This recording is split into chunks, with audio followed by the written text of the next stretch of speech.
Hey, I'm Jonathan Powell, and I'll be presenting my project right here.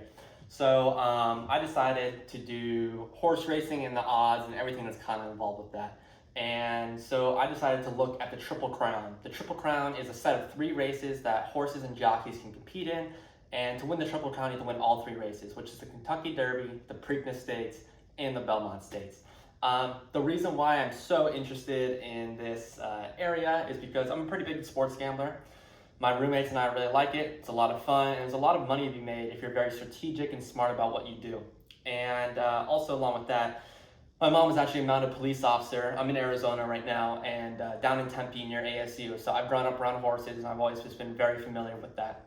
And so when it comes to betting, you always want to maximize your profit compared to how much money is being risked, right? And so I think a thing I need to explain is odds. And so it's kind of counterintuitive. Low odds are good, high odds are bad in a sense. Basically, low odds in the sense of 2 to 1. When I say 2 to 1, for every dollar I bet, I will get $2. So it's not that high of a payout, right? So it implies that this horse, has good chances of winning. If I had a horse that's 50 to 1, for example, for every dollar I bet, I'll win 50. So that's a really big payout, but that's a big risk, right? Because the horse probably won't win.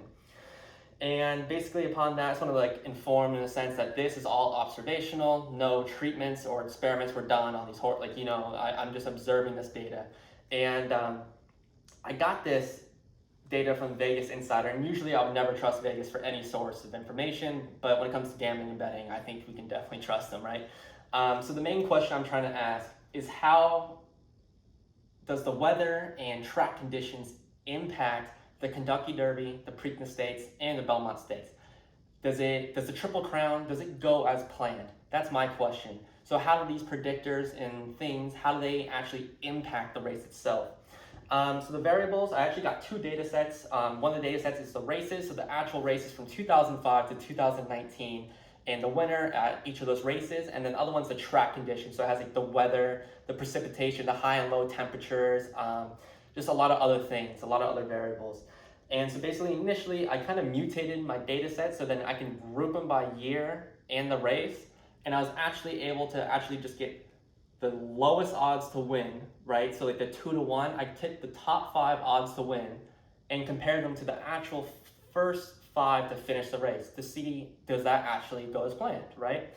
And so basically, I created 2 variables where one of them is called go as planned, and the other one is go as planned continuous. Go as planned is a numeric value from 0 to 1, implying that if it's 0, that means the horse, one of the horses in that top 5 that was supposed to be in the top 5 did not place there. And then if it's the 1, that implies that the horse, all the horses did finish in that top 5, and so the race did go as planned. I did this again with go as planned continuous, which is a variable from 0 to 1 as well, but it's the sum of those probabilities of those first 5 horses to finish and whether they were actually supposed to finish there. So I decided to look at the distribution of my go as planned continuous. It's kind of not plausible to do it for the numeric one because it should be 0 or 1. So basically the distribution right here, and I'll be sending you a photo so you can see this a lot easier. Basically, though, it looks normally distributed. It's kind of hard to tell because probabilities are always between 0 and 1, so we don't get anything above or below that, so we can't really see what the distribution is at the end, but we assume that it looks right now normally distributed.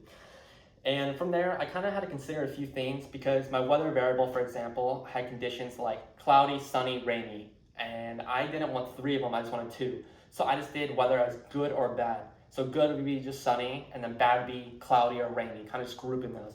I did that the same with track conditions. Track conditions were something in between muddy, sloppy, and good, fast. So then I just grouped those into 2 where, the sloppy and muddy would be in bad, and then anything else would be fast, right? They can go faster. From here, I actually took my initial 2 data sets, joined them together a year in group, as I kind of mentioned earlier, and that's basically getting it all in one group, so it condenses it to one single thing. And this is where I start to make my model, right? And this is where I'm realizing this is a really hard question to quantify. It's not easy to put this into a number if it's actually gonna go as planned. It's one of those things that, at least to me, it was very difficult.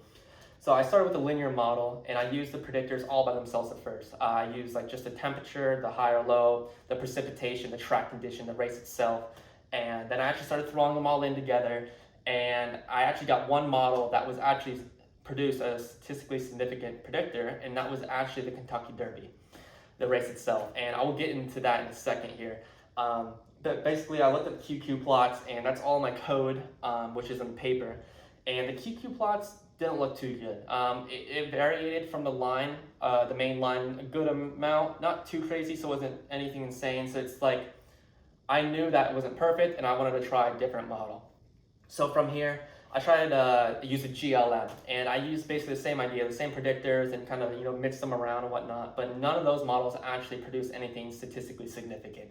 So I was kind of like, wow, that kind of sucks, which stinks, but that's just kind of how it goes. And I was looking around, and I looked at my bivariate plots and whatnot, but I saw no nonlinear correlation between any of these, variables responses. So I never tried a GAM. Maybe that's something I can learn in the future for other models to actually try to implement into this and make a better model. Basically, in the end, looking at the numeric go as planned variable, 33 of them went to plan, so they received a 1, and 12 of those received a 0, which is about 27% of that, which that's a good amount. That's a good amount of them didn't go as planned, and so it could be, a lot of things. Why was the Kentucky Derby statistically significant and the Belmont and the Preakness were? I'm not for sure. One of the biggest things that I know, statistics can measure a lot of things. You can track a lot of things, but when it comes down to it, there's some things statistics can't track, and the Kentucky Derby is known as the fastest 2 minutes in sports. And it's basically the biggest race out of all of them. And this is like a jockey and trainer's dream thing to do. And basically the attendance is very high, and there's a lot of pressure on the jockey, the trainer, and all that pressure does go on the horse. So maybe there's something emotional in the mindset that really does impact this race to make it different. That's just something I cannot measure, Looking in the future, I think I'll definitely try to figure out more models I could use compared to the ones I use, and I would definitely try to add more predictors in a sense. I would definitely try to add the jockey, the trainer, and the pole position, which is actually the gate where the horse starts at. Those are things I should definitely later on add. If I'm actually very interested in this, I'll probably continue to go. And although we didn't get something that was crazy, proving that it did go different or didn't go as planned, right? With the Kentucky Derby being a statistically significant thing, I think that next time I stumble upon maybe gambling on the Kentucky Derby, I might take that long shot. So thank you so much, Professor, for a great semester. Have an awesome summer, and yeah, thank you.